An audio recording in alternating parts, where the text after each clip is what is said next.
శివోహం భక్తి ఛానల్కి స్వాగతం అండి. అందరికీ నమస్కారం.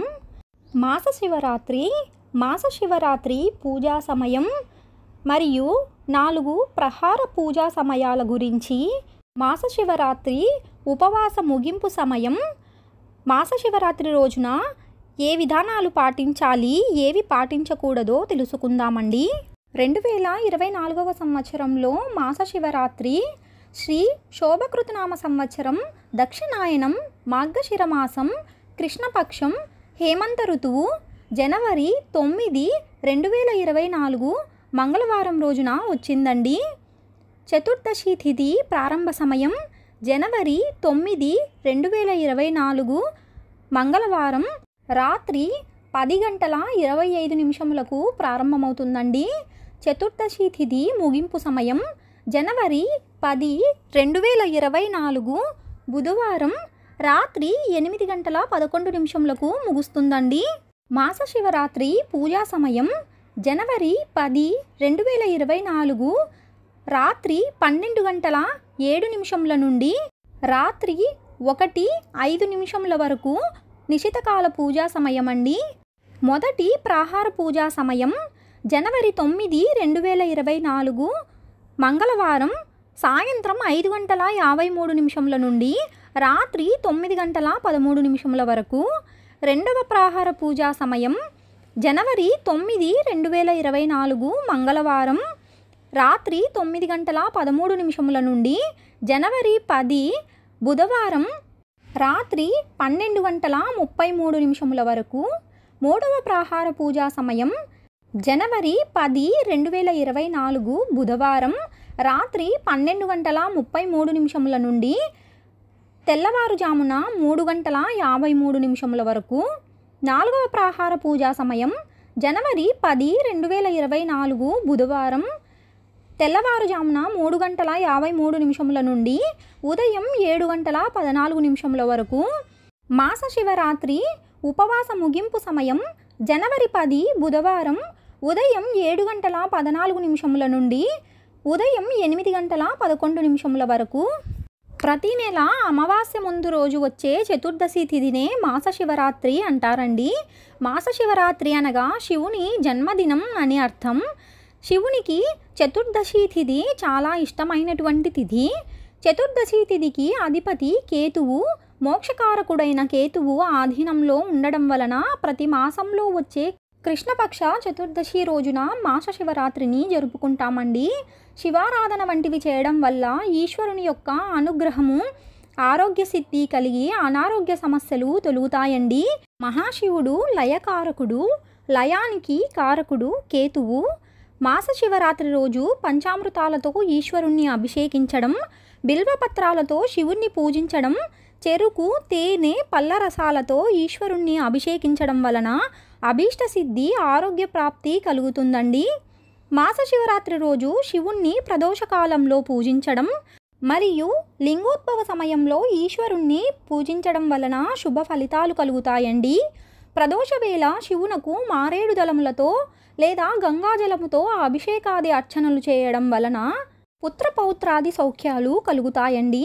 మాస శివరాత్రి రోజు ఉపవాసము, జాగరణ వంటివి ఆచరించడం వలన శివ అనుగ్రహం కలిగి ఆరోగ్య సిద్ధి కలుగుతుందండి. రాగి పాత్రలో నీటిని శివునికి సమర్పించాలండి.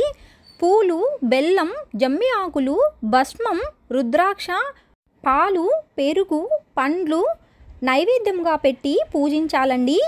మాస శివరాత్రి రోజున శివాలయంలో ప్రదక్షిణలు చేయవలసిన సంఖ్య 3 లేదా 5 లేదా 11, 18, 21, 54, 108. మాస శివరాత్రి రోజున రాత్రి 4 ప్రహార్లను పూజించడం చాలా ముఖ్యమైనదండి. మాస శివరాత్రి జరుపుకోవడం వలన ఈరోజు మన జాతకంలోని క్షీణ చంద్ర దోషముల యొక్క తీవ్రత తగ్గుముఖం పడుతుందండి. సంతానలేమి సమస్యల నుండి విముక్తి లభిస్తుందండి. వృత్తికి సంబంధించిన అవరోధాలలో మార్పు కలుగుతుందండి. దీర్ఘకాలిక అనారోగ్య సమస్యల నుండి ఉపశమనం లభిస్తుంది. ముఖ్యంగా మొండిగా, పెంకిగా, బద్ధకంగా, మూర్ఖంగా ప్రవర్తించే పిల్లల చేత వారి తల్లిదండ్రులు ఈరోజు ఉపవాసము చేయించి దేవాలయంనకు వెళ్ళే అలవాటును చేయించగలిగితే వారిలో కాలక్రమంలో ఖచ్చితంగా మార్పు వస్తుందండి. మానసిక సమస్యల నుండి కూడా విముక్తి లభిస్తుందండి. అలాగే ఈరోజు శివాలయంలో పూజలో పెట్టిన చెరుకు రసమును భక్తులకు పంచినచో వృత్తి అంశములో ఇబ్బందులను ఎదుర్కొనే వారికి ఆటంకముల నుండి ఉపశమనం లభిస్తుందండి. శివరాత్రి రోజున శివ పూజ చేసేటప్పుడు కుంకుమ, పసుపు, తులసి, శంఖం మొదలైన వాటిని ఉపయోగించకండి. శివుని పూజలో వీటిని ఉపయోగించడం నిషేధం. శివునికి పొరపాటున కూడా మొగలి పువ్వుని సమర్పించవద్దండి. శివరాత్రి ఆరాధనా ఫలితాలను పొందడానికి పరమేశ్వరునితో పాటు పార్వతీదేవిని, గణేశుడిని, కార్తికేయుడిని కూడా పూజించాలండి. ఆష శివరాత్రి రోజున శివునిని పూజించేటప్పుడు నలుపు రంగు దుస్తులను ధరించకండి. శివరాత్రిని ఆరాధించేవారు ఆరాధన ముగింపులో మహాదేవునికి హారతిని ఇవ్వాలండి. ఇవాళ మారేడు దళంపై ప్రమిదను ఉంచి ప్రమిదలో ఆవు నెయ్యి కానీ నువ్వుల నెయ్యి కానీ వేసి దీపం వెలిగించాలండి. శివుడి అనుగ్రహం సంపూర్ణంగా లభించేందుకు శివలింగానికి పంచామృతాలు లేదా దర్భలు కలిపిన జలాలతో అభిషేకం చేయాలండి. పరమేశ్వరునికి జిల్లేడు పూలతో పూజించాలండి. వీటినే అర్క పుష్పాలు అంటారండి. ఈ పూలంటే శివునికి అత్యంత ప్రియమండి. నైవేద్యం కోసం ఇవాళ శివునికి కొబ్బరి ముక్కలు, అరటి ముక్కలు, ఎండు ద్రాక్ష, ఎండు ఖర్జూరం లేదా నువ్వులు, బెల్లంతో కూడిన ముద్దను, చిమ్మిలిని నైవేద్యంగా పెట్టాలండి. శివునికి అత్యంత ఇష్టమైన నైవేద్యం చిమ్మిలి. మాస శివరాత్రి రోజున పఠించవలసిన మంత్రాలు: ఓం నమో మృత్యుంజయాయ స్వాహ. ఈ మంత్రాన్ని 21 సార్లు జపించాలండి. ఇవాళ శివాష్టకం, లింగాష్టకం, శివ అష్టోత్తర శతనామావళి, శివ చాలీస వంటివి పఠించడం వలన అత్యంత శుభ ఫలితాలు కలుగుతాయండి. ఇవాళ శివాలయంలో చండీ ప్రదక్షిణ చేయడం వలన 30,000 సార్లు శివాలయాన్ని దర్శించిన భాగ్యం కలుగుతుందండి. బ్రాహ్మణులకు విభూతి పండ్లను దానం చేయాలండి. మాస శివరాత్రి రోజు ఇలా చేయడం వలన శివానుగ్రహంతో పాటు పరిపూర్ణ ఆయుష్ కలుగుతుందండి. మోక్షప్రాప్తి లభిస్తుందండి. తెలుసుకున్నాం కదా అండి మాస శివరాత్రి గురించి. మరొక వీడియోలో మళ్ళీ కలుసుకుందామండి. సెలవా మరి, స్వస్తి.